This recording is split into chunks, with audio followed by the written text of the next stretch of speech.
Hello and welcome to The Worst Movie Ever Made, an experimental movie podcast designed with one thing in mind, to find the worst movie ever made. I'm your host, Chris Ackman. I'm joined by my co-host and fellow mad scientist, Rob Scucci and Bob Hassick, and this is a good movie episode this week. We are doing Terminator 2, Judgment Day. How you guys doing? And why are we doing this? I'm doing great, and we're doing this for the same reason. We're about to hit 5,000 downloads. Yay! It's kind of a slow crawl, but like it's a nice little. I'm happy about that. Yeah, we should all be happy. Bob, we are. Yeah, we're doing this because Terminator 2 is a good action movie. And, Here it goes. Here it goes. And we did an action movie season, so it works, right? It does. Yeah, I think so. Okay. It was a pretty action-packed season. Yeah. Well, here's the thing, though. We got a little off in the weeds, though, because like we were doing action stars, and then like the Tooth Fairy worked its way in, and some shit like that. But like, it's in the wheelhouse. Yeah, he's an action star. Yeah, exactly. The Rock. Yeah, it all counts. Yes. But this week it is Terminator 2, one of my favorite movies. Apparently not one of Bob's, but Rob likes it too. So it's a core memory. Go to war. Yeah, it's a core memory for me. I saw it. I thought it came out in '94. It came out in '91, and I remember watching it like when it came out on VHS with my dad and my brother. And I was like 4 or 5 years old when we got our hands on it. So like it's just one of the first like. A, it's a cut above other action films of its time, and B, it's like I was so young when I saw it, kind of like set my expectation, like moving forward through life. Right, and everything from there was disappointing. Everything. 91. 91. Keep that in mind, Bob. Yeah, this was 91. That was my first year in high school. 91. Right. Nice. No, I'm sorry. Yeah, end of my first year in high school. Okay. Gotcha. All right, let's throw it to YouTube. All right. You know what? I don't care what the haters say. I think Catwoman was great. I'm going to blast through these because they're all high praise and they're not mentally ill, like on the bad movies. So, here we go. 30 years of Terminator 2 Judgment Day, still the greatest action film ever made. Next one. This masterpiece is over 30 years old and still holds up in the special effects department today. Cheers to the entire cast and everyone involved with the production of this timeless film. Next one, and this is my favorite. It would have been a hell of a plot twist if they never revealed that he was actually good in the trailers. Imagine watching the film and you think that 2 Terminators were coming to kill John, and then all of a sudden you see him say, "Get down," and shoots the other Terminator. That would have been awesome. Maybe one existed. I'm just going off this one guy on YouTube. But, one of the greatest movies of all time, a true cinematic marvel, an absolute masterpiece that stood the test of time. It's entertained us for decades and will continue to do so for decades to come. And then this movie's about to turn 30 and it still holds up after all this time. So mostly general praise, no grammatical issues, no weird emojis with like fire flames and like the 100 and like multiple thumbs. So, it's pretty good. Oh, it's go ahead, Bob. To be fair, trailers weren't as accessible back in 91. Yeah. And I saw this without seeing the trailer. So I was genuinely surprised and happily surprised. It was a good twist. It was a good twist for me. Yeah, see, cool. The movie delivers a few of those because it's really well written. Yes. What a screenplay.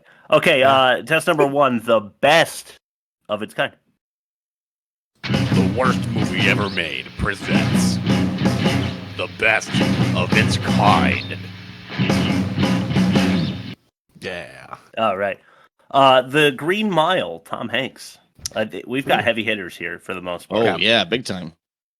This came in at a 79. Have you guys enjoyed this movie before, or did you not? I saw it as a kid, so like I have to watch it as an adult because, I think it was probably lost on me because I was like 7. Okay, fair enough. It's a Stephen King movie again, yeah, just like Shawshank. So it's going to be quality writing. Yeah, absolutely. A 79, I think, is accurate because it's not the best movie I've ever seen. There's a lot of the graphics are a little rough, like when John Coffey coughs up the flies or ash or whatever the hell it is, sucks up cancer and then blows it out of his mouth. It looks a little ridiculous. There's stuff like that. It's also really long. It is very long. This movie, too, Terminator 2, was extra long because we watched the extended version. I just want to warn people now, I basically skipped the deleted scenes and went more theatrical. I've seen this movie enough to know what scenes were deleted, so... Yeah, I did not know that, so I apologize for picking that. That's fine. The DVD release. No, it's okay. I think it's more of the best movie. That's not just the best action movie that we saw. Thanks to you. Yeah, I think the theatrical version is the superior cut though, because like a lot of the extra scenes are the director being like, let's let Furlong have more of a go, and then before they made the theatrical version, they cut a lot of him out. Fair, maybe for the better. Terminator 3 with Arnold, a 69. I disagree. I think it's like a 29. If you guys haven't seen it, it's terrible.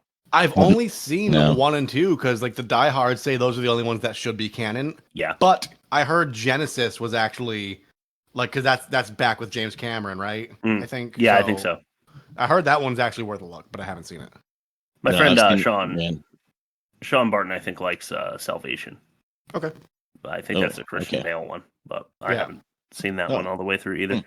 Have you guys seen The Professional? It's also called Leon the Professional. Nope. Yes, in the theaters. I love it. I do too. It only has a 74, but I thought it was better than that. I really love that movie.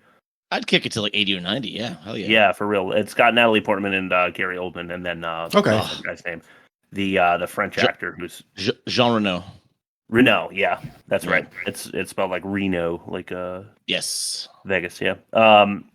The Departed with Damon and DiCaprio. Now this I would have flip flopped. I would give The Departed more of a 74 and give Leon the Professional more of a 90 personally. But The Departed is fun. Did it get 90? The Departed. Yeah, I got a 90. I don't think it's deserving. Nah. It's a good movie. It's fun. I liked it. Yeah, it's good. Got problems. And then I saw this one, and just to help out the Terminator 2 movie, I wrote down Piranha 2. But hey, it's got Lance Henriksen, and it came in with a 5%. So the average drops down to a 63.4% in Terminator 2. You guys want to guess? I think we all know it got like a 95 or a 94, right? We got high, right? 90 something? Yeah, 93. So 29.5, about 29.6% above average and the best of its kind. No surprise there because it is a very good movie. Yes. Let's move it on to test number 2. Ain't that a pitch?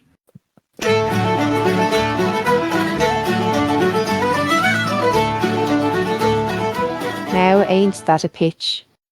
I went first last time, so somebody else go. I'll go. All right. Okay. No fate but what we make for ourselves.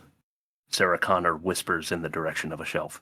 That's in her room at the asylum, because she's been locked up inside one. Delusions of grandeur befalls on the unwell. That's good. Actually pretty good. Bob, you want to go? Yeah. Now you're gonna see that I go like I'm like only 5% negative on this movie, maybe 10% negative. So all right, that's pretty much how I. Let's go 5. Let's go 5. That's how I handle all my tests. Okay, so here we go. There once was a man from the future who couldn't smile but knew how to suture.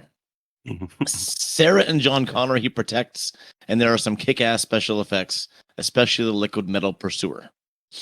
Wow, really well developed. Mine was just more of a joke about Sarah actually not just being totally nuts and locked in the asylum. You guys went pretty serious with yours, and I feel like a dick now. Okay. There once was a cybernetic automaton in charge of protecting a Connor, John. The T-1000 gave them all a merciless pounding, but Arnold took care of it, dickwad. I'm going Rob. I'm going Rob. Cool. Should we do we should do like a 1 star if we're still using the same. That's true. The same grading scale. Yeah, I'm gonna say Rob a 1. Okay. All right, I'll go 1 also then. Cool. All right, that's awesome. 1. I'm gonna jot that down because it matters because we totally compare the movies, which we don't, so I'm not gonna bother. Test number 3. What ages well? The worst movie ever made presents What Ages Well. Is that a kazoo? Yeah, I got it. I love it. Actually, I have like a professional grade kazoo from Wow. Guitar Center. Wow, that's great. Okay, so yeah, what we're going to do here is the opposite of the most offensive test. We're going to talk about what ages well in the movie. So that's kind of an umbrella term, and I'm going to ask for mentions because it's kind of a hard subject to track down. Yeah. But I'm going to start with a direct comparison, which I have a couple to Army of One or Joshua Tree with Dolph Lundgren. as Santee. The first one that I have for you is bikers back off after beating the big bodybuilder. The guys in the bar do seem like badass biker guys, but realistically, they back off after they realize they're up against something that's maybe not human. And they gave with subtlety the bikers kind of a human quality. Like the guy feels like he needs to defend his turf, and the Terminator, who we think is just a big strong guy at this point, right? If you're the bikers. Asks him to strip naked and give him his motorcycle. So I might take that as an insult as well. I don't know that I'd burn my cigar into his chest, but it's realistic. Yeah. And then after he beats the fuck out of 3 of these guys, they back off. In a lot of action movies, what they do is the 4th guy is just like, oh, and runs at him and also gets his head pounded in, and he beats up all the bikers. Yeah. But it's realistic and it ages well. Yeah, that in '91 they were able to temper that that need for violence. It's a very violent movie, but I like that a lot. Yeah. Number 2, retro gaming. I love the Galleria. Oh yeah, because they were playing that was Missile Command, I think, right? And then there's like Tempest in the background and like all the Windows like 3.2 games I had on like my first computer that like had the mouse with the wheel on it, and I'd beep, beep, beep, beep, beep, like fucking all day. It's cool. Yeah, it brings you back, you know? Yeah. Heck yeah. Number 3, superb soundtrack. It's actually a very small soundtrack from what I can tell. I think it's is it that Guns N' Roses when they're on the dirt bike? Yes. And then George Thorogood, Bad to the Bone. Yeah. Bad to the Bone is perfect right there. And what else? Just the theme, the one that Rob is recreating for us with his kazoo. It's fantastic though. I think the music fits the feel of the movie really well. Yes, personally. Okay, so I wrote this down because I've kind of already said, but Michael Biehn and deleted scenes are not screened.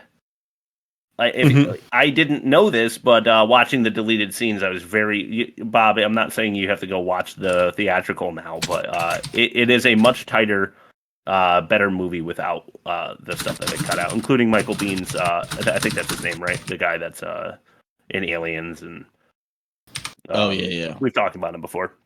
He has a scene... I think you're right. I know you're right, because when I watched this one, I don't remember the deleted scenes. I'm like, wait a minute, did I miss this last time? And I didn't realize it was deleted scene until you said so. So that helps. Yeah, it's stuff they cut out, and it does trim the fat, because the movie is already a couple hours long, so it doesn't need to be 220 or whatever. It was 2 and I watched it on HBO Max because I had time to like not have to like watch it at a faster speed. It was 2.5 hours theatrical. It was really? 2.5 okay. Hours, yeah. Oh, no kidding.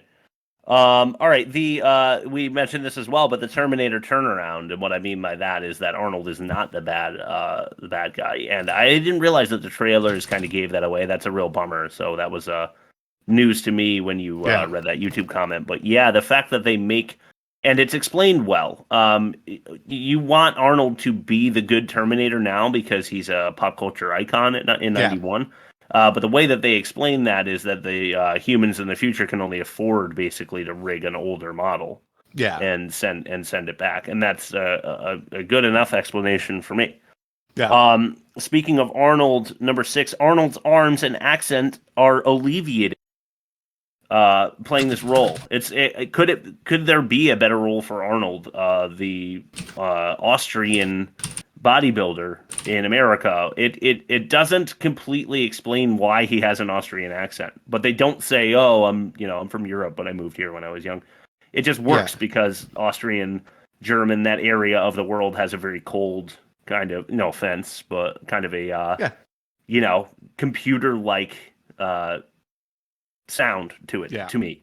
And to that point, I think like that's what they tried doing with Vin Diesel and like early in his career, because you're just kind of like a meathead. You're a bodybuilder first and an actor second. Yeah. And they tried giving him the same like Arnold type of rhythms, and it's like, oh well, you're more like robotic. You're like Riddick. You're like all these characters. Sure. And he just failed to do it as well. Well, they do a good job of writing lines that would be said by a computer that are funny. You'll see in the dialogue, because that's kind of what I focused on. But yeah, it also explained like we saw what was the Arnold movie Commando, where he like lifts a telephone booth because it's still the 80s and we want to see how strong Arnold is, even if it's fictional. We want to like brag to ourselves as it can be. In this one, he's a robot killing machine. So it makes sense that he's so strong, and it kind of mitigates the cheesiness of him being, like punching the quarters out of the telephone thing. Yeah. Like all of that helps to tone down Arnold and make his performance more professional, like he's an actor and not something we're just gawking at. Yeah. Also, to properly hide a robotic skeleton, you have to have bulk. You can't. Yeah. You know what I mean? That's a very good point. Yeah. That's why Robert Patrick works well as liquid metal, because he doesn't need to hide all the gears and the servos and stuff, Yeah, and it's cool that they're both metal robots. So it also explains why Robert Patrick is a match for Arnold. Never really was I thinking, oh, he can't compete because he's also a metal machine and not a much smaller human. Teaching Terminator toned down techniques is number 7. So instead of just having this be, this kind of the same as our first Bikers Back Off thing, instead of him being needlessly violent against people that we think that deserve it, he is violent towards people who don't really deserve it, but as a means of getting the mission done with speed and without killing them. Yeah, and to your... He still shoots them in their kneecaps. He definitely still shoots them. Yeah, he still permanently damages them for the rest of their traumatized lives. But to Chris's point, though, instead of like wrecking the car and hot wiring, he's now checking the visor for the key. Right. Yeah, and then leaving their car, 600 miles west or whatever in the quarry. Yeah. But he's not pulling a Santee and for no reason destroying her pickup truck by throwing it off cliff. Yeah, I forgot how bad that movie was. Oh god, it was pathetic. What a way to end the fucking season. Yeah. Yeah. Do you guys have any mentions? Because that's where I stopped.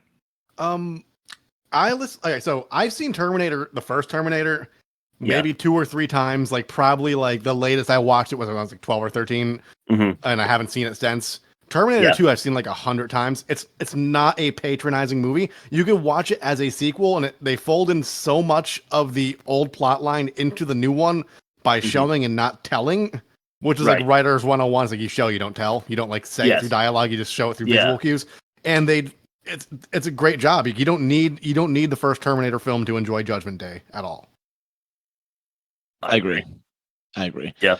And I'll be perfectly honest. I really didn't like the first one nearly as much as the second one. I feel like it's so much exposition and such lacking in action. The second one makes up for it. All right, nice. I thought you were going to be throwing more jabs. So far, you seem to be complying, so I appreciate that. Another win for Chris. Yeah, 90%. No win. All right, so we're going to move on to test number 4, but before we do, I just wanted to say that I sort of mentioned, but I felt like I wanted to talk about what the dialogue does, and it provides needed comic relief, in my opinion, for what is otherwise a very heavy movie with heavy material. Yeah. Dystopian sci-fi, for sure, yeah.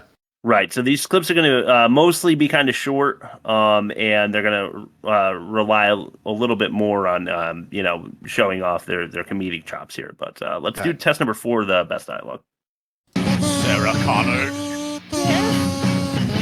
come with me if you want to hear the best dialogue. Nice. That's awesome. Okay, let's start with number... Oh. 1 second. I like dongs. Wait, wrong one. 1. Oh, sorry. 5. Man, you do a good Chris impression. That definitely wasn't me. All right, this one's called Code. Code. Here we go. I have a personal entry code for the lab. It may still work.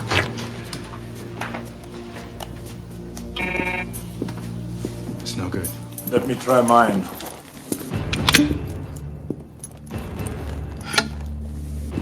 John, fire in the hole!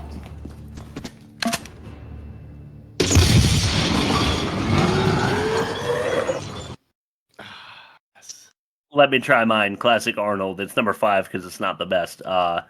Yeah. Of the 5 that I have, but also I like that. I like that Sarah says to John a lot of things in like sort of military style. It's like military style dialogue that goes to further the point that she has trained him to be. Yes. You know, they give you the cues that he has learned what these things mean and has them in his repertoire. Up to the point before she was institutionalized, he thought everybody lived a certain way, and that was his mother, how his mother lived. Yeah, which was like training, constantly preparing for this inevitably. To happen. He does say that. So that's just a nod, and it's consistent. Yeah. So let's go to number 4. This one maybe a little bit more for the YouTube audience, but I'll be happy to explain it afterwards. So number 4. I thought for sure you were going to play Dongs. All right, this one's called Chopper Hop.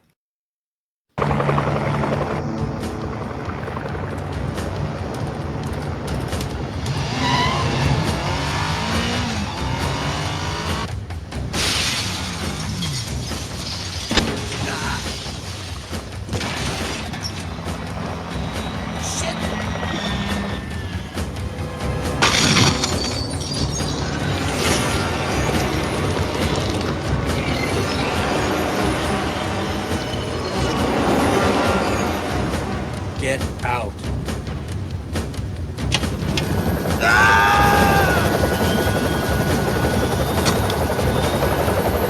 Yeah. Okay, so there is a particular style for Terminator 2. It's there's another line, and I'll bring it up in the catch-all, so I'm foreshadowing it now. But the subject matter is super serious, but somehow it's funny. Like, so Robert Patrick's T-1000 there leaps from a building on a motorcycle and catches a helicopter, smashes the window in with his helmet, and then liquid metal like slurps himself into the helicopter. Yeah. And as he reforms into a human-looking thing, he turns to the helicopter pilot and simply says, "Get out." And the helicopter pilot like gives him a little nod and then leaps out of the helicopter because he'd rather chance falling to his death and maybe surviving than staying in the helicopter with the liquid metal thing that just wormed its way into the helicopter, which I don't blame him. And it was funny, although it's not a particularly funny line. It's just good writing. Yeah. For sure. Okay. Good pacing. Yes, absolutely. Number 3, I'm going to do this one myself. This is 3. Thank you. John says, you guys remember, just for context, you remember when he is learning about the Terminator, and then the Terminator grabs him by the coat, and John doesn't know yet that he has control of him. So he's like, "Oh, get off of me," whatever, and then he screams to the 2 like muscle-headed guys that just came out of a convenience store. Mm. And those guys come over to help him, and the Terminator does what he does best and like beats the shit out of them. And then he pulls out his gun, and John's like, "No," and like knocks his hand away, and the gun goes off, and they run away. And John goes, "Jesus, you were gonna kill that guy!" And the Terminator says, "Of course, I'm a Terminator." Which is another one of those, like I was saying, lines that a robot would deliver. Not knowing the comedic value that it has, but us, the viewer, can appreciate it because we are sentient human beings who can do that kind of work in our head. Sound clip that. I will. Yeah, I got it right up on the mic for that. I have no cares. It's a good movie episode. So, number 2. 2. Thank you. This one's called Bones. Broke my arm. There are 215 bones in the human body. That's 1. Now don't move.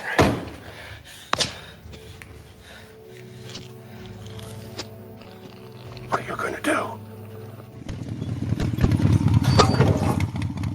Why do we stop now? Now you gotta promise me you're not gonna kill anyone, right? Right. Swear? What? Just put up your hand and say, "I swear I won't kill anyone." I swear I will not kill anyone. All right, let's go.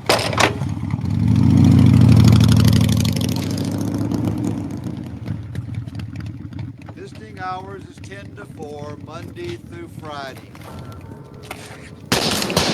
What the hell are you doing? You son of a bitch! You shot me!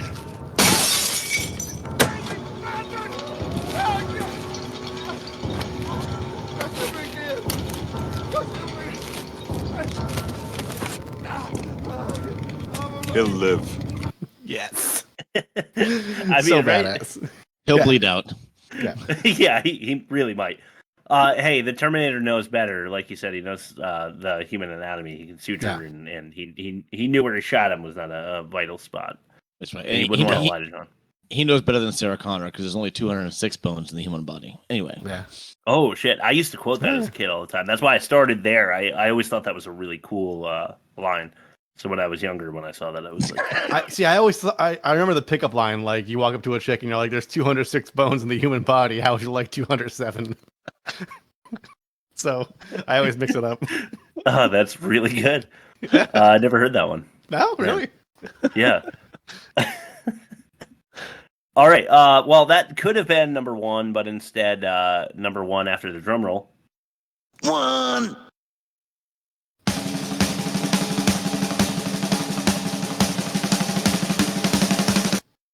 Is Wolfie.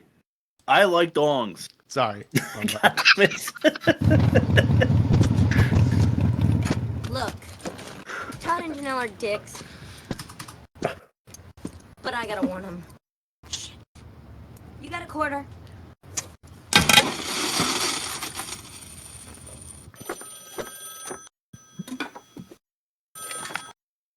Hello?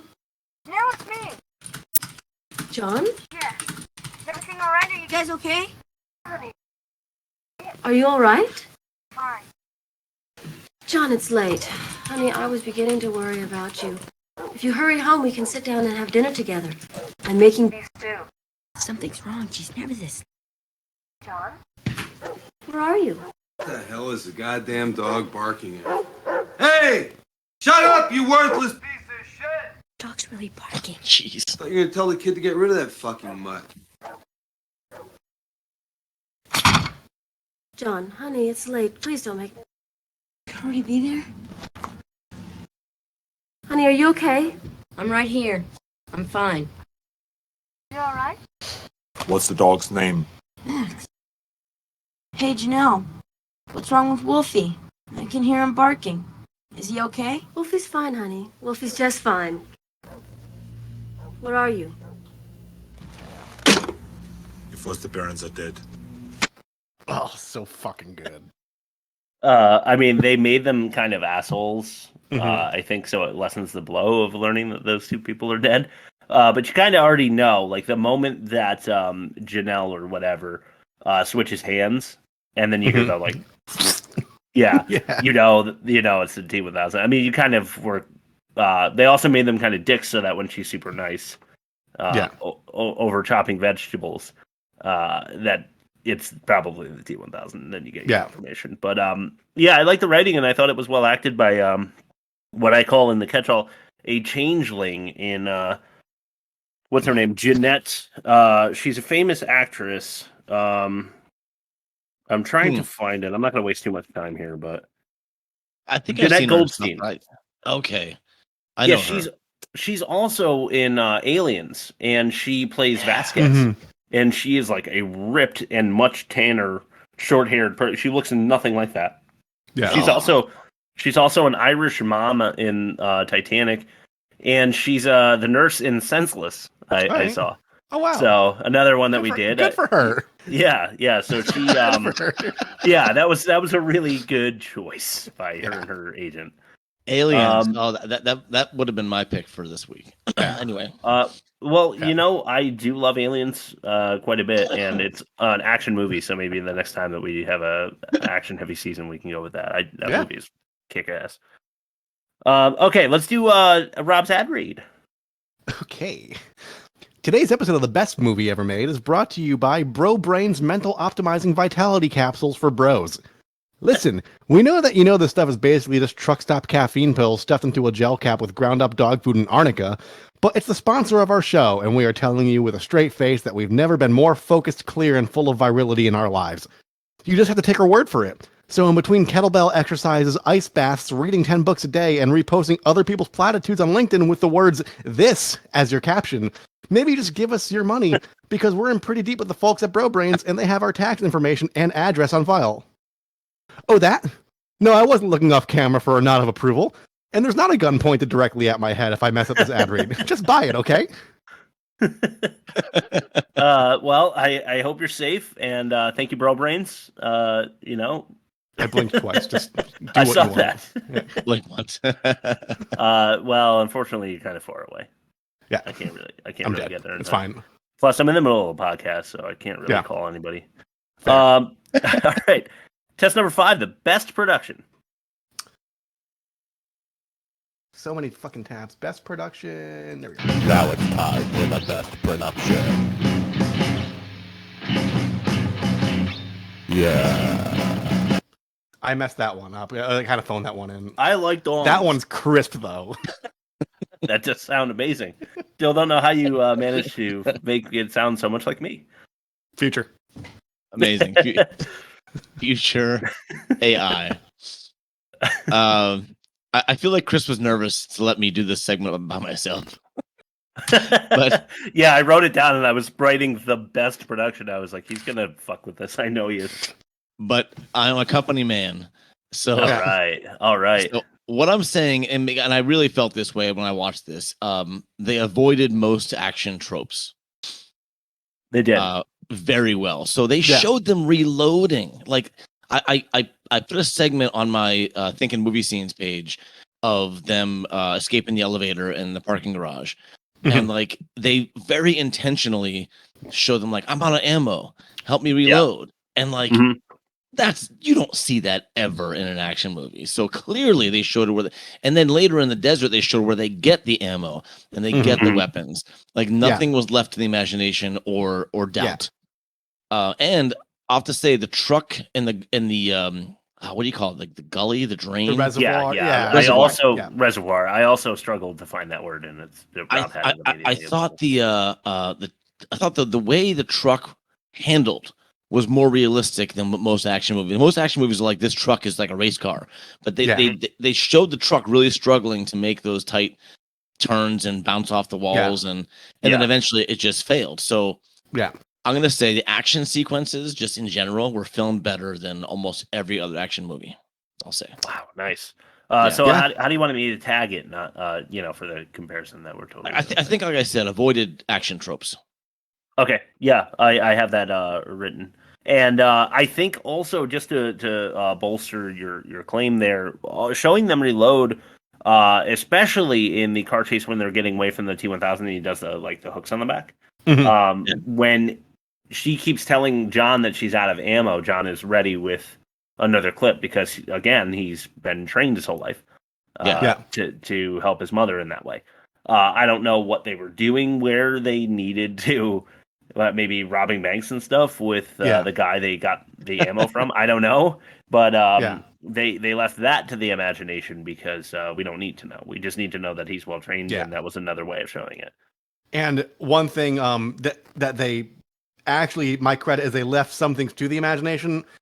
They knew their limitations on the special effects. When Robert Patrick was walking as a liquefied guy, the camera would cut away and it'd cut back and he'd be a full human.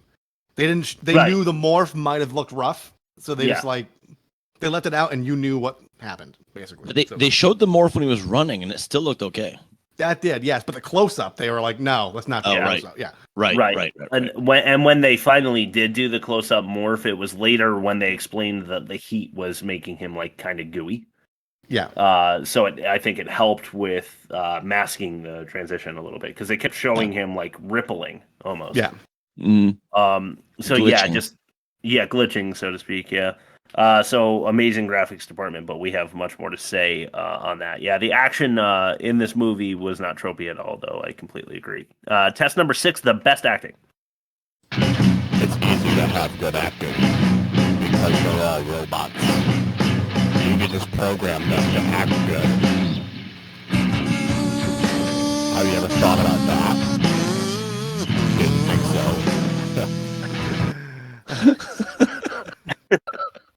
Yeah, these are awesome. Yeah. All right, let's go with number 1. one. Robot Patrick. That was clever.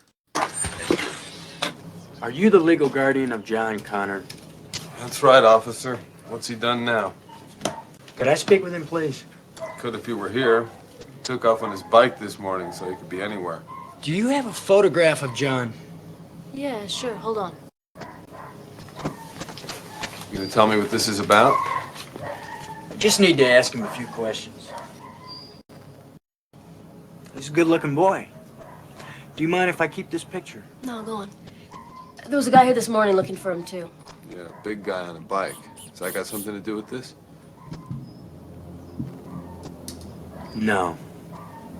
I wouldn't worry about him. Thanks for your cooperation. Yeah. Yeah, the reason I clipped that is because I think Robert Patrick is doing an amazing job flirting the line between a believable human and a believable robot. That's not the easiest thing to do, if you ask me, is to be pleasant enough that a person that you're talking to wouldn't be suspicious. And he does this many times, but I thought never better than that clip there, where he gives them just a bit of a cheeky smile, as they would say in the UK, on his way out. Thanks for the cooperation. He knew not to bring any suspicion, but he's also not human. He just does he does just the right level of I'm robotic and calculating, I'm friendly and believably human, and that seems tough to me. Mm-hmm. Yeah. So good on him. Hard. Number 2, this one's Daddy. 2. Daddy! Daddy! Nobody fucking move! Don't hurt my daddy! Get on the floor, bitch. Fucking down now! Oh, God. Get out of the way! Don't hurt him! Get on the floor. Fucking down now! Just let the boy go. Shut up, shut up, shut up! It's all your fault! Motherfucker, it's all your fault! What? I let you do it.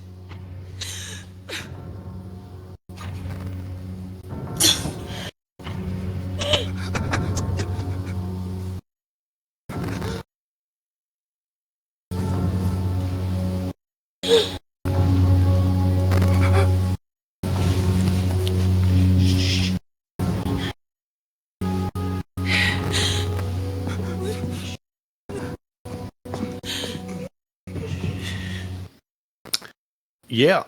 So his name's Joe Morton. It's the guy that later is seen holding the sort of weight over the kill switch for the bomb. Yeah. And that's great too, where he's like breathing heavy and he's like, I don't know how much longer I can hold this. I almost clipped that, but I actually thought the son was great too. Yeah. Maybe they shouldn't have named him Danny because the dialogue there is Danny and Daddy, and those are a little too close for me, but I mean that's a nitpick. But Linda Hamilton is just a touch. Maybe this is how Bob feels about Terminator 2. Like I'm 95% there with her on that one. Not 90, 95. And I feel like she does a pretty good job. It's another hard ask. She's supposed to be maybe psychotic actually, because how could you not be after all of this shit that's happened to you? Yeah. I think you would be. I think any human would be. So she's struggling with the knowing she's right. But anybody who's delusional in that way thinks that they are. And she has to belt out these like motherfuckers get on the ground. Like I don't want to be doing this, but I have to do this. And the struggle for her to ultimately decide not to kill him which I liked, without John coming in. Kind of redeeming her, even though she just shot him and like tried to kill him. Ultimately, when she had to hold the gun over him, she backs off. You'll see it on YouTube. If you're a YouTube subscriber and watcher, please subscribe to YouTube. Hit the notification bell. Do all that stuff that people ask you to do. I'm asking it too. I thought she was pretty believable there. But the stars for me were Joe Morton and the actor playing his son. Yeah, and to Linda Hamilton's credit, I think she nailed it on the physique, because in Terminator 1, she was average build. Yep. And like she has like the paranoid, I need to be ropey, I need to be wiry, but cut. And like it just kind of it made the delusion more believable because you know she's in her cells doing pull-ups like fucking like 10 hours a day. Yep. Yeah. She was ripped. Yeah, because she was trying to escape to protect John because she knows he's the future, right? Okay, Future. so future. The next clip, I had to do it. I'm sorry. It is part of a deleted scene. I didn't know where else to put it, and I just had to have it. I think you guys will appreciate. This one is number 3. This is cheese. See that guy over there? That's a smile.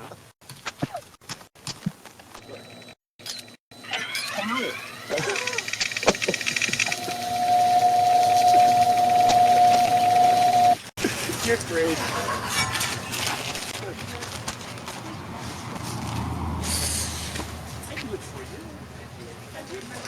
That's good. Maybe you could practice in front of a mirror or something. I feel like everyone has to see that. If you're unaware, Arnold does his best like robot learning to smile.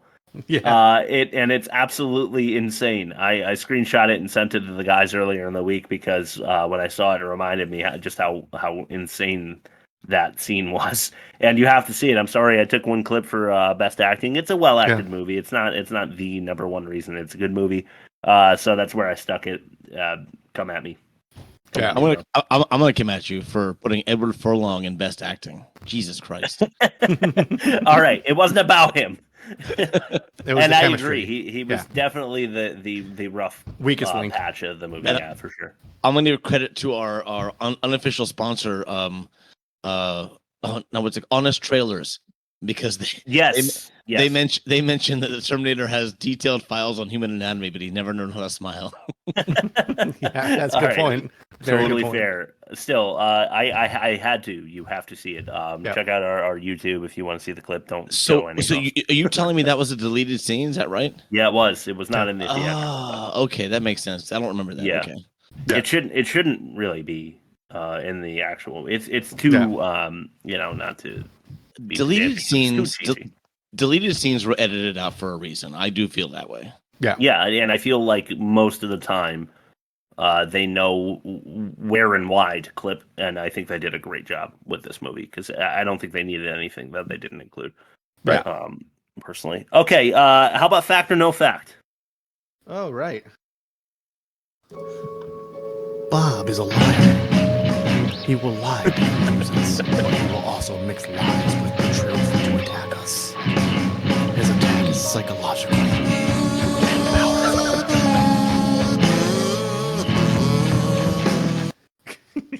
That's awesome. I'm so proud of you for making fresh bumpers just for this one episode. Yeah, slow work week. Good on you. Yeah. I don't know if you know the old classic standard T for 2, but that's what I called this test. Okay. Oh, nice. T for 2. Yeah, I've heard it. All right, so this is a good movie week. So I did 4 facts and 1 lie. Okay. Cool. And for Chris to win, he has to pick out the one lie. Yeah. Okay. Right. And Rob, you don't love winning as much, so it doesn't matter. I don't give a shit. Okay. So I need to win. It's all not right, that I here we like go. it. We're starting with Linda Hamilton. So Linda Hamilton apparently learned how to pick locks for her scene in the hospital when she actually does pick locks. Okay. With a paperclip. All right. The scene when the Terminator, I'm talking Arnold Schwarzenegger Terminator, tells Sarah Connor about Miles Dyson and Skynet. He was reading his lines from a card taped to the windshield because it was too much detail for him to remember. All right. Robert Patrick, the guy that we just gave credit for acting, he mimicked the head movements of an American bald eagle to be more like the robot, the T-1000. Huh. All right. Edward Furlong, my favorite. He couldn't generate tears for his 2 crying scenes, so he had to dab a little bit of hot pepper oil near his eyes. Okay. And this is for Rob. One of the main percussive sounds of the score, you know, that dun dun dun dun dun dun, Yeah. was actually a striking a cast iron frying pan. Which is exactly what Rob was doing in his kitchen when he made the. Yeah. No wonder it sounds so much like the movie. Cast iron, just like that guy on the YouTube channel or TikTok. Yeah. I mean, Slipknot did it with a beer keg, so it's not too far fetched. All right, that's 5. So go for it. For the YouTube audience, every time I look up and take my headphones off, it's because like they're having like a fucking wrestling match or something above me, and I can't tell if it's my kids or not. Okay. That's why I got the dog whistle. All right. So Linda Hamilton learned how to pick locks. Believable, but lock pick lawyer has YouTube wasn't around yet, so where would she learn how to do that? You know. So true. Good point. Lines taped to the windshield. I think that's believable because this is an action movie. He doesn't have long stretches of dialogue. And like you're also coordinating stunts, like doing that cool like whip around thing with the shotgun on your drive. Like, you know, like you might need an assist. And at that point it might be green screen, so he's kind of like chilling to read his lines. So that's believable. That's on my short list. American Bald Eagle, I think that's just something Bob made up, but it's like very convincing because now that I think about it, he really does look bald eaglish. Don't forget, only one of these is fake. Yeah, I'm looking for the lie. Okay. Crying. So John Connor couldn't cry. Pepper oil. He's a kid. Kids know how to cry. So I think that might be a lie. And the frying pan. I think the frying pan's true. Because I mean, like, a lot of times in movies when they have gunshots, they also impose, they put someone like hitting an anvil with a hammer to give it like that sound. So it's not far fetched to supplement a drum patch with something else. I think the lie is the crying. I think kids are hormonal. They're young. You're on the set for like a long time during the day. Like you could emotions probably run hot if you have like a rough day on the set. So I mean, like I think it's easy for a kid to like just fucking muster up some tears because like you're having some long days. So I think he could cry. I think the lie was the pepper oil. Right. He didn't mustard them up. He peppered them up. Oh, I like dogs. Oh, good one, chef. All right, let's see. I really like the bald eagle one. I feel like it would be. I'm so glad that you went with Furlong dabbing hot pepper because I wanted to go there because I know Bob hates him, but I also know that Bob knows that we know he hates him. I messed up somewhere along the line there. Bobception strikes again. Yes, Bobception. Bob foolery. So now I'm torn. It's believable that Arnold would have the lines on the windshield. It is. Linda Hamilton learning the locks seems unnecessary because she really only needs to stick them in there and she doesn't have to pop the lock in actuality. So all they really had, I mean, that would be, she does seem committed. As you said, she does get ripped, so maybe she went a little more method than I'm giving her credit for. Cast iron. I've seen no reason why that would be a lie, and the Robert Patrick bald eagle thing I think is true, just because of the way he moves. So listen to your heart, Chris. My heart is telling me to go Linda Hamilton or looking at my eyes. Yeah.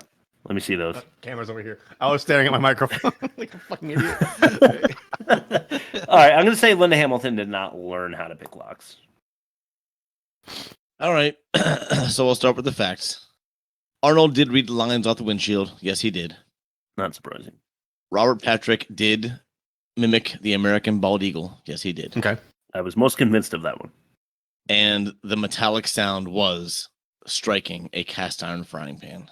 Yeah, you see, which means a sous chef there were two. This. So one of us has to be right. Which means right? one of you is right. We win. We win this week. Woo! It's me. Mario. Unfortunately, it's not you. I made up the Edward Furlong one because I hate him so much. Damn it. Yeah. So your thought he instinct might. was right, Chris. So I Bob, thought he might. Yeah. So Furlong can make tears. You went one twist too much. Yeah, I tend to do that. You know what? It's a team win. Rob and I are partners in this one, so I'll consider myself a winner. And do you know why Chris went one twist too much? Because I like dongs.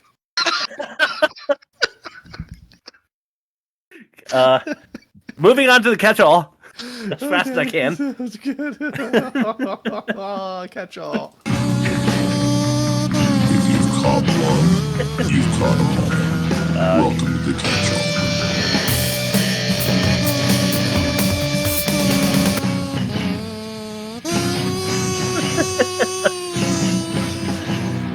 I literally just put the old one over the new one. It's so good. It is great. Good stuff. That though Kazoo at the end had me remembering the gotta catch 'em all, and then The you trail like off. The sad trail off. All right. At this rate, I buy that LA will look like that in 6 years, with the way the world is today. Yeah. Yeah. To a touch cheap moments for me, but items of badassery include the crunching of human skulls in Flaming Playground. James Cameron might have gone a little far with those, but still, I mean, it's good cinematography. It was effective. Yeah. Yes. The machines are actually scary. I mean, the the unmanned silver helicopter death machine things. My God, that is really horrifying to think about. Yeah. We kind of have them, sort of, in the way of drones now. So, the superheated electric sphere from the future, cutting through whatever objects are in its radius feels right, and it feels cool. I don't know its future, like sending things back in time, but the way that it just cuts whatever it's in, like whatever. And the crater is like so smooth and like glowing. It's like an egg. It's cool. It's just like beautiful. They're like a flying time egg. Ooh, flying time eggs. Okay, go on. Weren't there flying time eggs in the Son of the Mask? Or no, that was flying time sperm, I think. Yes, right. Flying green sperm. Okay. Yeah, I got that backwards. Mucinex style. All right, this is wordy and stupid, and I didn't write it very well, but I didn't rewrite it either. I give a lot of credit. I give a lot of grief to computer scanning jibbery Jew. And there is some pointless number sequences when Arnold is scanning things. But when I randomly paused, the vehicle size, horsepower, torque, suspension, weight, capacity all had numbers next to them, and I thought that was plausible jibbery Jew. Yeah. Yeah. Plausible jibbery Jew. And one thing on that, plausible jibbery Jew. J-O-O. J-O-O, yes. Yes. Don't clip me saying that. So like it's been said of me, like when I go to the grocery store, that like I have like that readout. Because like, I'm looking for like the gummies. I'm like multi-pack snacks. What aisle 3? Like and I'm in just, your like, head, it's like a typewriter, like and then like you see a family with like 4 kids hanging from the shopping cart. It's like potential threat, and you just fucking go that way. Yeah, you go all the way down aisle 7 and loop past 8 to get to aisle 9 instead of like cutting through 8 because like it's a potential threat. Like I've been told I insanely scan rooms when I'm trying to get in and out. But when you get to aisle 9, there's just some like old lady bending over to get like a loaf of bread, and your scanner is like, "Do I kill?" But then it says, "No, already deceased." And like, she has one of those little reaching claws for her beans. Yeah, one of those. God, I hate those old ladies that take up the whole aisle. Speaking of the data scanning, the only one I'm going to pick on is the same one that was picked on in the video, which was his fatalities was rounded to the 10th decimal place. Yes, 0.0. Yeah. Oh man, I hated that too. I didn't write that down, but human casualties 0.0. That's right. Yeah. 10th place fatalities. Well, what if they weren't all normies? Soldier. That was the first episode of the season, right? So that's a good callback. Great callback. I think it was Ice Pirates, wasn't it? I feel like it was Dr. Ezekiel. No, I'm not opening another tab right now. No, you're right. It was Soldier. You're right. All right. No. You're right. Okay. Oh, and Jibbery Jew, by the way, is just a South Park reference since we hadn't done one yet. Oh yeah, bureaucratic. When he the First Amendment. Yeah, it's a bunch of bureaucratic gibbery. When he steals the sunglasses, that whole scene is epic. I mean, the bar fight and everything, but like when he walks up to the guy and steals the quick grab, and then he takes the sunglasses. So it's just awesome. Very smart to make the T-1000 a cop because it gives him a lot of advantages, and it furthers he's the actual good guy between the two of them. Kind of deception they're going for, you know. Yeah. Again, the trailer is a disappointment if that's true that they gave it away. Yeah. The Foster. Okay, I already mentioned Vasquez. John is a bit of a douche. Just the character. Edward Furlong as well from what I read. But the actual character is a bit of a douche. I mean, like stealing $300 from just some person is a pretty shitty thing to do. I mean, he's 13. He's raised by foster parents. I'll give them a little bit on characterization. He's hanging out with Bobby Budnick, getting in all sorts of trouble. You know. Yeah, that's from Salute Your Shorts and other things. Yeah, yes, other things like Terminator 2. And that one time in Hey Arnold when he was a stupid kid. God, don't go there. The psychologist, what have you, delivering exposition to the trainees is a good vehicle for exposition, I thought. Yeah. It's not to hit you over the head. He's explaining to everyone who hasn't seen the first Terminator Sarah's story, but he's telling people who are putting in their clinical hours. So to speak. And I thought that was a really nice move. The trainee's looking through the window, the very small window. Sarah's also gave you that caged animal vibe that I thought was effective as well. Yeah. It's okay to beat these dickhead CEOs practically to death now because of what they did to her. And not just the hitting her with a what would you call that, like a taser. You know, but also the like kind of heavy set one like licks her face when it suggests slightly more politely than they could have that he is a freaky boy, you know, in the Kill Bill kind of kind of smashing that bean. I think is what you're trying to say.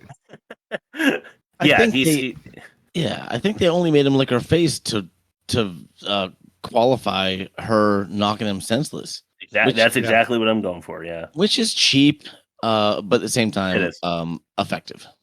Yeah, they did also have the scene where he just out of nowhere like hits her in the stomach with the True. They just wanted to make sure he was really deserving. Yeah. Yes, because they suggest very lightly that he might be doing other terrible things.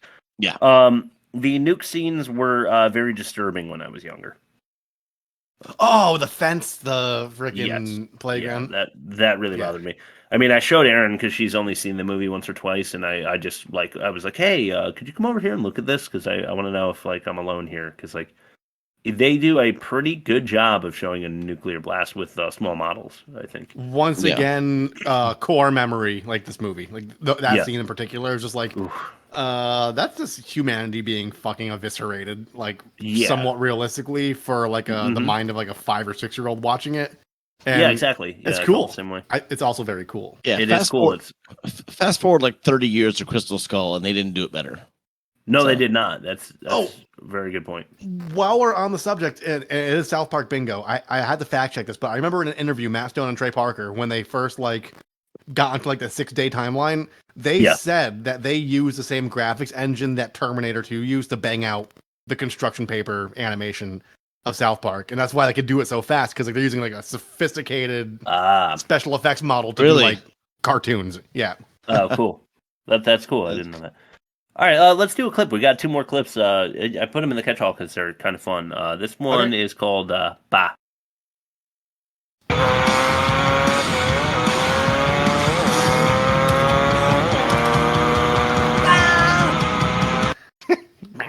Why did he do that? I should have thrown into that when we were talking about him a second ago. But it really bothered me that he's just like. I feel like, all right, not taking you to the gallery with me anymore. Yeah.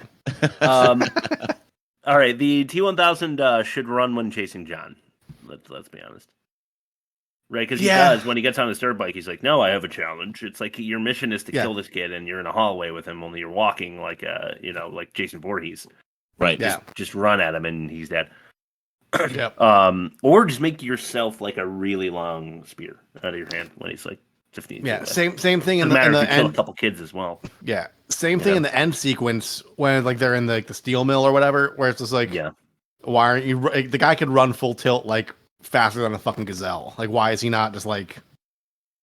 I guess he's weakened at that point a little bit. Yes, but, like he's just like he's walking. Yeah, he's a little gooey. Yeah, a little gooey. But speaking of his running form is intimidating in real life. Like that dude probably can run really fast. It looked great. When like in gym class, like in elementary school, when we had to like run the mile or like the 100-meter dash. Yeah, I thought the way he ran with his hands open made you run faster. So like I would try doing that to shave some seconds off, and I'm sure I look like a fucking moron. What was my time? Was it T-1000 seconds? 17 minutes for a mile? No, the 100-meter dash. So he trained running by only breathing through his nose, so he'd look more robotic in the movie when he actually ran. Man, that's cool. Wow, Good detail. Cool. Isn't that cool? Yeah, really cool detail. The LA River chase scenes were amazing. The bike jump, the 18-wheeler explosion, and the cool T-1000 graphics we mentioned already. When he comes out of the fire, just really awesome scene. And it's like a half an hour into the movie, so it's not like it starts you off, but it really gives you a sense of what kind of action movie you're in. Yeah. And we also said this, but Arnold's one-handed reloads are awesome.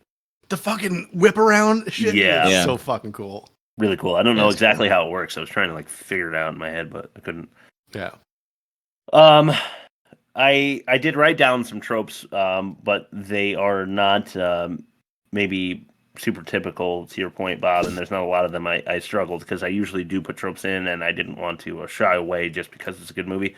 The truck explosion maybe was something that wouldn't happen. It's like an electrical catch on like oil that was spilling. It was the spark kind of plug, convenient. right? Yeah. You know? Oh, right. Yeah. The walking killer. Green screen windows. It's not exactly a trope, but it's like a graphics thing that I wish people didn't do. I was really surprised they did that. Yeah, because like to your point, Bob, it's like this is the kind of action movie and this is the kind of time in filmmaking where like I'm sure driving in LA or wherever they shot this was a fucking nightmare because they were closing off sections of highway to shoot this. Yeah. Because it looks like real and they probably had to buy the area to shoot, the location to shoot. Because meanwhile, they have the Seinfeld windshield when they're Yeah, that's exactly what I mean. Yeah, really lame. Arnold says, "I need a vacation." You know, the Terminator says that, and I was like, "Wow, that's a straight up trope." And then finally, the Santee. This is the other thing I wrote down about the Army of One, but the Santee garage hacking device that John has is kind of a trope. It's we said Deus Ex Machina before on the pod, but it's kind of like a God in the machine. Where he is able to access the key. They set it up early. Credit to them. He doesn't just pull it out at the end and like figure out how to hack the system. It's still a code, 4-digit code, so it's believable-ish, but it is tropey. Yeah. Can you conceivably escape bindings and a room with just one paperclip? Is my question. Yeah. Yeah. Maybe in 91? Maybe. Yeah, maybe the locks aren't super tough to get through. I don't know. Yeah. The T-1000 on the floor scene was amazing. Like the graphics department here is just shooting like 100%. Yeah, for 91, that was amazing. It really was. Unbelievable. Considering the fact that Mortal Kombat came out 5 years later and looked like complete dog shit is a testament to how good that how good Terminator looked. They got a great team, probably for a high price, but it was worth every penny in my opinion. But if for context, it's I think it's actually the actors are twins, the security guard. They are. They were in Good Morning Vietnam together as twins. Oh, okay. Okay. They played fact checkers on the radio station, so it was almost like a a foreshadowing thing for me because I saw that security guard. I'm like, wait, that's that one twin guy from the Good Morning Vietnam. Yeah. And then of course his actual twin popped out of the ground. Yeah. Yes. So that's what happens. The security guard walks over the T-1000 not knowing it because he disguised himself as floor tile, which is believable according to the rules that Arnold gave you, and that is that he needs to be pretty much the same size. But he can. John Connor says, "Oh, he could just become a pack of cigarettes or become a bomb and just come get me." And he's like, "No, he can't have any chemicals or moving parts inside. Yeah. It doesn't work that way. Yeah. It needs to be the same size." But him melting into the ground and becoming the floor tile very thin and big is works under those conditions. Mhm. So when he morphs back up, it's just wow, this villain is one of the coolest villains ever thought of. Yeah. There's so many things they can do, and they did. To their credit, Yeah. they did a lot with him, and just made his character super thrilling. I don't want to say scary in the way that a thriller is not a scary movie like the first one. His character got all that for me. Yeah. I thought, okay, so this is probably not worth mentioning, but when Sarah hits the CO that we were talking about, that licked her in the face with the mop handle, they do a quick flash on the screen, almost just like a white, and it does give you the if you've ever been hit really hard in the nose with something, Yes. if you get that, and I thought that was a really effective. The Looney Tunes seeing star shit is real. If you get concussed or you get your bell rung, you kind of see stars. You're dizzy. But that smash in the nose that he got from the mop when they flashed the screen, they didn't really give. It wasn't like a Brad Pitt naked in Fight Club. He didn't see anything. It was just a quick flash, and I thought it was super effective. I mentioned that I was going to say another funny line that didn't make the dialogue. When Sarah runs out, this is the same car reload car chase scene. She runs out into the parking lot. There's a cop responding to the disturbance at the asylum or whatever, and he's in the parking lot, and she runs up and she points the gun at him, and she goes, "Get out of the car!" And then before she has time to think about anything else, she just fires a bullet right through the windshield, and she's like, "Right now!" And the guy's like, "Oh," gets out of the car, and it's funny, but it's a very human moment. The car hook scene was tense. I don't know if I'm John, if I would touch the hook that's still stuck in the back. Could be electrified or something. Yeah. Or aware of itself and could kill you. I don't know. He's there. It turns into a tiny Robert Patrick, and he just crawls up the car and starts smacking him. I like the line when Robert Patrick's T-1000 goes up to the cop, and you already know what's going to happen. The cop on the bike, and he's like, "Say, that's a nice bike." And then if the scene ends, you know what happens. They don't need to, show the cards there. The Terminator looking out the window through from night into morning was cool. That's a nice. That was a good time lapse. Yeah. I like that. A snakehead fence. Oh, that was weird. I just feel like that guy's a little psychotic. Yeah. Oh yeah. Just hunting snakes so you can post their heads on a fence. Yeah. Why is Sarah narrating halfway through the movie? It's I know. weird. I didn't get that. She narrated. She narrated at the beginning for a second, and then at the end, which to the discredit of the film, it's so everything's okay. Yeah, I guess that's true. But I don't like that though, because no, I didn't like it. If they're It takes you narrating out. it from hindsight, it means they made it. So yeah, exactly. Right. Yeah. I noticed that John is wearing a Public Enemy shirt, which I thought is clever because they absolutely are at that point. And at this point in the movie, Furlong is bad. You're right, Bob. He's just bad. Public Enemy, by the way, put a record out in 2020. It's amazing. Check it out. What was it? Public Enemy. Public Enemy. They put a new album. Oh shit! No kidding. In 2020, it's so good. I will listen to check that out. Yeah, I will. The robot hand reveal scene is epic, but it does seem a little drastic to shed the skin from. I guess when you B&E to someone's house and shoot their dad, I think you might need a desperate measure to be no, listen, dude, no care. Really, he is a robot. Yeah. Yeah. Seems like right. maybe one finger. Fucking bussin'. Yeah. just a finger, you know? Yeah. Like, just give him the pinky. That would. Yeah. Because he's already seen the robotic hand, so. Yeah. Honey, can you stay home with the boy? I'm gonna go destroy a building with this crazy woman, her douchey son, and a robot from the future. Yeah. There was one piece of comedy in there. It was unintentional when they're like, "We need to go blow up the Cyberdyne building," and he's like, "Right now?" It's like, dude, like, what do you think? You think you're gonna sleep on it and go tomorrow? Yeah, that's pretty good. Edward Furlong's easy money line, a little bit more like cheesy money. Am I right? That's going on right. Cheesy money. Cool. No denying the minigun is awesome. Oh yeah, that's. I'm not really a gun guy per se, but the minigun, like, that's a goddamn Tommy gun or whatever the helicopter guy says as he swoops away. It was cool. And speaking of that, and just the sound design. Yeah, I was able to keep this move. My son's wall is like on the opposite. Like if you go through the wall my TV's on, that's where my son's crib is. Yeah, I watched this whole movie. I didn't have to constantly adjust the volume between the action scenes and the dialogue scenes. Like consistent explosion, and it's not like and then like they're whispering. It was like right. It made me very happy. I kept it between 8 and 10. I maybe had to go down like one notch during like the really explosive scenes, but. Sure. Sometimes you gotta like run to the remote and be like, fuck. Yeah, fuck. That is true. That does happen. That's a good observation. Yeah, I like that. Why can't Skynet just send like 50 Terminators? I get why the humans can only afford to do one, but why can't Skynet just send like all they got at them?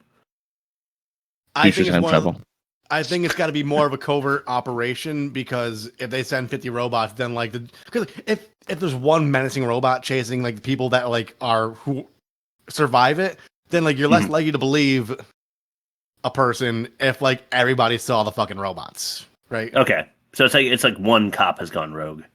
Yeah, it's a sleeper cell like operation where it's like if one person's, we can institutionalize one person who maybe saw a robot because we can say she's crazy, but like if a whole room full of law enforcement all see the same like dozens of robots, then like there's got to be some weight to that they have to look into. There is no Men in Black or Flash thing or Tooth Fairy Pixie Dust or whatever. I think what Rob's saying is you stole his alternate ending and he's upset. No. Oh, no. We good. I'll be back. Good callback to the first one. Arnold enters the police station in the first one. Yeah, they deny him access, so he says, I'll be back. And then a couple minutes later, he drives a car through the front office. It's cool when he says it again here. The frozen Terminator T-1000 thing was also cool when he's like frozen in yes, whatever that is. And you thought that was the end, right? I mean, like maybe, but Arnold shoots him like a fucking idiot. And when he broke into a million pieces and started dripping, like becoming so cool. liquid, I was like, quick, start mopping. Yeah. He turned from back to front, he like hits the wall and he's facing backwards and then just like that was cool. Morphs to the front. That was awesome. Yeah. And then Arnold punches him through the head and his head becomes his hands. Like this is what I was saying, like the computer inside the metal is very, very clever, and they found cool ways to use the vehicle that is the bad guy in this movie. But bad guy melts is a setup for the Mordor, like we have to melt it because it's evil, but we don't want to thing. Yeah. It's exactly like melting the ring in Lord of the Rings, and I think this because I have Lord of the Rings on the brain all the time. But watching him go, thumbs up into the melted steel or whatever was effective and sad, and I cried when I was young. Yeah, so did I. I know why people cry now. Yes, now I know why people cry.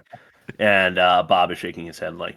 Yeah, that's because his CPU was melted, but he still had the wherewithal to put a thumbs up. Because he's a badass. It hadn't gotten that deep into the core of it.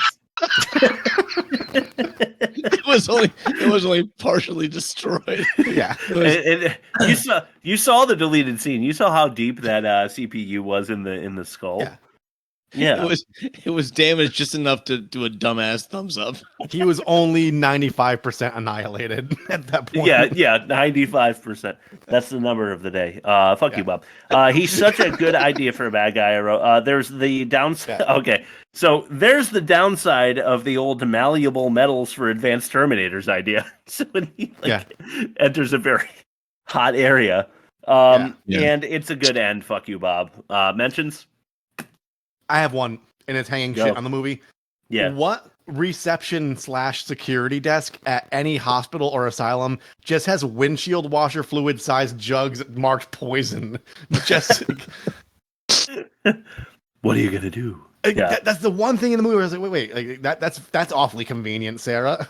That is She convenient. puts the needle in there and just like. Well, that was pretty deep within the facility. It wasn't like. Oh, was it? Okay. Yeah. Okay, yeah, that's fair. To give the movie credit it deserves. Yeah. Okay.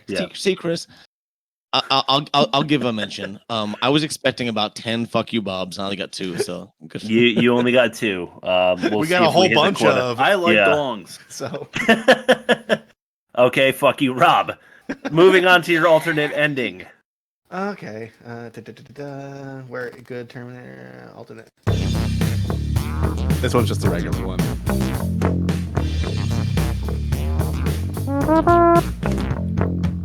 Rob, alternate ending. Oh yeah. See, I don't have one. I just think they should have stopped after Terminator 2 and not continued the story. Completely accurate. Yeah. And I haven't even seen the other one. It's just like I feel like just from watching the trailers and just reading about the ones that came after, like it didn't match the lore or the quality or any of like the spirit. So I'm gonna go with my Evil Dead 2 logic. Evil Dead 2 was basically an upgrade of Evil Dead 1. It wasn't a sequel. It was an upgrade. This was an upgrade of the Terminator. It was much better, and it really should have just been the Terminator, and that's it. Yeah, and just a remake, because sequels suck. Yeah, they tend to. No, I agree. They tend to. Okay, bad credit names. Bad credit names, like. I'm Harvey Manfred Johnson.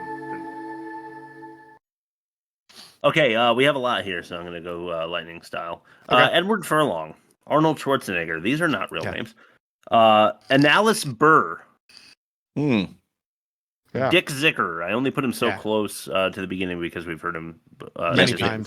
We have, yes. Zachi Blymeyer, I actually think we've heard too. Mm-hmm. Zachi Blymeyer is a weird one.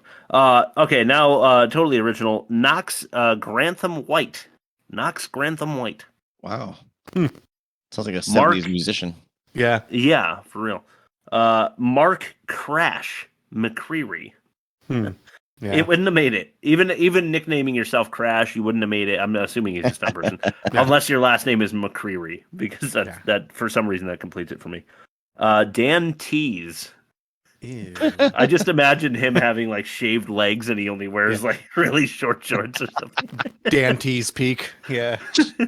Dan Tease Peak. Bob was on for that episode. Really good one. Go check out Dante's Peak. It was like the worstmovieevermade.com. That was your first episode, I think, Bob, right? No, I thought it was Catwoman. That was Catwoman. Yeah, it was Catwoman. Yeah, Catwoman, yeah. Yeah, because we were like, we don't know if this guy's going to be any good. We'll throw him on for the last like third of the episode and we'll see. And then we were like, oh, this guy's great. And then we're like, we're nothing without you. Yeah, Pipe Logic was born. You complete me. Yes, same. Save that for your Jerry Maguire podcast. Yeah. Cotton Mather. Yeah. That's a weird one. Slick Rick Raider. This is like something that BTK would call himself. Jeez. The Marat Phantom. Yeah. The Marat Phantom. Oh man, he had so many bad ones. Yeah. This name was listed among other normal names, so I'm going to take it as it lies. Uzi Gal. Ew. Oh. Yeah, real like weird. Uzi like the gun, or Uzi like Ivan Ooze from Power Rangers? Uzi. Uzi Gal. I was like, this has to be like a stage name, and maybe it is, but she was listed among other people. BJ Rack. That's pretty good. I'd buy one of those. Yeah, That's the winner. Who wouldn't? No, it's not. It's not the winner. All right. The winner is, and this is the last one, and I think we might have heard this one before. I don't care. It wins. Angus Poon.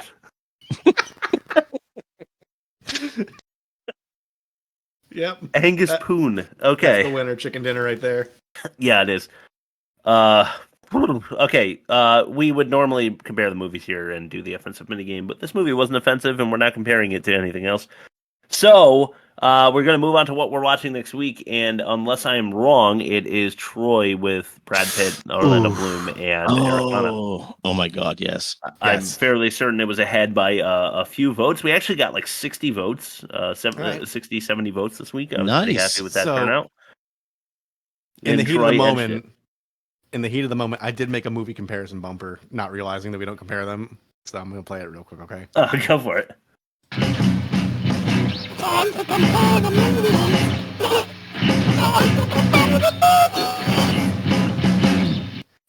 Yeah. Perfect. Thank you. Cool. Yeah, you got it. Were you saying anything? Time to compare the movies. Oh, you were? Okay. Yeah, and I was saying it through like a bit crusher, so it sounded robotic. So. Yeah, it did. All right, well, I mean, I guess all we have to do now is plug Troy one more time. Go out and watch it if you haven't seen it. It's a bit long, but it's really bad, and I love it. I can't wait to defend it. This is one of those movies I do. It was entertainment value alone, and I think it's a great movie, but like film wise, it's not good. Oh, man. Yeah. It's bad, and I think it's a good way to start the next season. Yeah. I really do. Next season is all about big. Yeah, so this that could was be huge. So that could be A-list actors deviating from their normal quality, or like what we've done in the past with lofty expectations of high budget that just completely failed. That's our pod. That's it. You know, it's just the perfect subject because that's what we are talking about here. Or just large people like in My Giant. Yes. That will qualify. We'll put that back in the poll. Yes. Large people work. Big is the idea for the season. But yeah, Troy has. I want to give shout out to Honest Trailers for that amazing trailer because I couldn't do better once I saw that. It killed my creativity. It was so good. That's fair. Well, we're gonna post that tomorrow. So thank you, Honest Trailers, for letting us steal that. Hopefully you do. We're giving you plenty of credit. But I was gonna say, Troy, just on the subject before we go, what's big about Troy is not just the actors but the sets. You will see how much money they spent on just the like mundane details in the back. It's crazy. Yeah, they spent so much money on the set design and the CGI, and it did not save the movie. Didn't come close. It's a bad performance, especially by Orlando Bloom. I can't wait to make fun of him. But yeah, look forward to that next week. Check it out if you haven't seen it. It's a bad movie. It's a great movie. I love it. It's terrible. I can't wait to make fun of it. Cool. Thank you for listening. Rob, you want to plug our shit, and then we'll get Bob's last word? Yeah, theworstmovieevermade.com. You can see us on YouTube, on all the streaming services that you listen to your podcasts. You can email us. I mean, no one has, but we know you're there. And yeah, we have 5,000 downloads. They have. Yeah, after this goes live, we will hit 5,000 downloads. So I know you're there. Please talk shit to us. It makes me feel alive. I do enjoy that, and I like dongs. I think I have something for that. 1 second. I like dongs. Last words, Bob. Rob won the game. Yeah. All right. See you guys next week.